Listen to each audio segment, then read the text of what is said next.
మన తెలుగు సినిమా వైభవాన్ని ప్రపంచ పటంలో ప్రపంచవ్యాప్తంగా చాటి చెప్పినటువంటి the legendary writer director Vijendra Prasad గారిని సాదరంగా వేదికపైకి ఆహ్వానించేస్తున్నాము. ఒక బాహుబలి, ఒక ఆర్ఆర్ఆర్ అండ్ త్వరలోనే రాబోతున్నటువంటి వారణాసి. విజేంద్ర ప్రసాద్ గారికి సాదర స్వాగతం పలుకుతూ ఉన్నాము. వారిని ఇవాళ మన బ్యాండ్ మేళం టీం వారికి విషెస్ని అందించవలసిందిగా రిక్వెస్ట్ చేస్తూ ఉన్నాము. అలాగే కోన వెంకట్ గారు is also escorting him on the stage. Sir, ఎక్కడికమ్మా పక్కన సార్, ఎప్పుడు స్టేజ్ మీద ఒక్క మాట కూడా తప్పు మాట్లాడవు.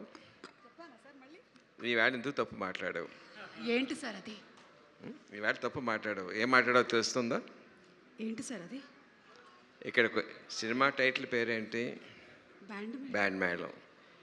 అందరూ చప్పట్లు కొట్టమంటావంటే బ్యాండ్ మేళం కొట్టమని అడగాలి కదా సార్. బ్యాండ్ మేళం కొట్టండి.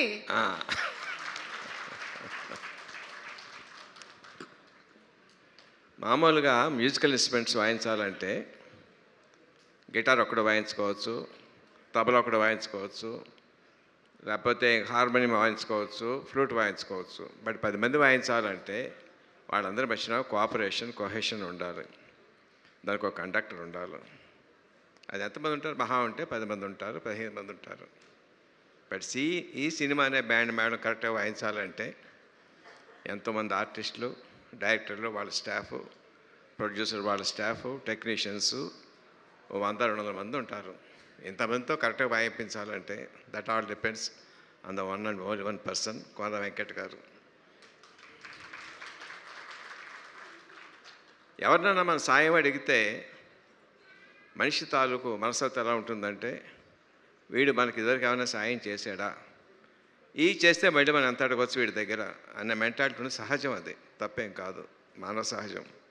But one and only person Venkata గారిని ఏదైనా సాయం అడిగితే ఇంతే అడిగారు, ఇంతకన్నా ఎక్కువ చేయడానికి వీలుంటుందా అని ఆలోచిస్తారు తప్ప వీడి దగ్గర నుంచి మళ్ళీ మనం ఏం పొందుదామని చెప్పి ఆలోచించే మనిషిని ఆ తత్వం ఇలా చూడలేదు వెంకట గారు.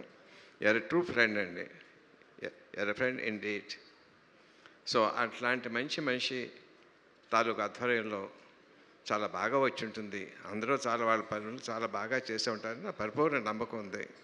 I wish all the best for each and every technician and artist in the movie. All the best. God bless you.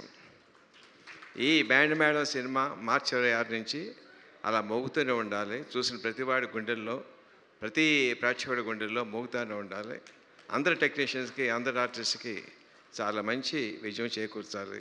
God bless you. Sir, ఒక చిన్న ప్రశ్న సార్. అంటే ఈ స్కూల్కి సంబంధించినటువంటి కథ, అమ్మాయి ఏమో బాగా చదువుకుంటుంది, అబ్బాయికి ఏమో అంతగా చదువు అవ్వలేదు. అంటే మన యాదగిరి రాజమ్మ సంగతి చెప్తున్నాను. మీ స్కూల్ డేస్లో మీరు మెరిట్ స్టూడెంటా సార్? అంటే మెరిట్ స్టూడెంట్తో పోల్చుకుంటే తక్కువతో పోలిస్తే మెరిట్ స్టూడెంట్ని. Same sir. ఓకే. మరి నేను ఎన్నో ప్రశ్న అడగవచ్చా సార్? అడగవచ్చా? అడగండి సార్. ఇందాక అడిగా అబ్బాయి చాలా మంది ట్రై చేస్తే ఎవరికి పడలేదని చెప్పాను. ఎవరు పడలేదు అని చెప్పాను కదా. నువ్వెంతమంది అబ్బాయిలు హార్ట్ బ్రేక్ చేసావు? Long ago. ఏమో సార్, యాక్చువల్లీ ఆడేళ్ళలో చెప్పే ఎవరికి అర్థం కాదు. టెలిఫోన్ డైరెక్టరీ అంత లిస్ట్ ఉంది సార్. ఫర్ ఎ చేంజ్ నిజం చెప్పావమ్మా. God bless you. Thank you sir. Thank you so much.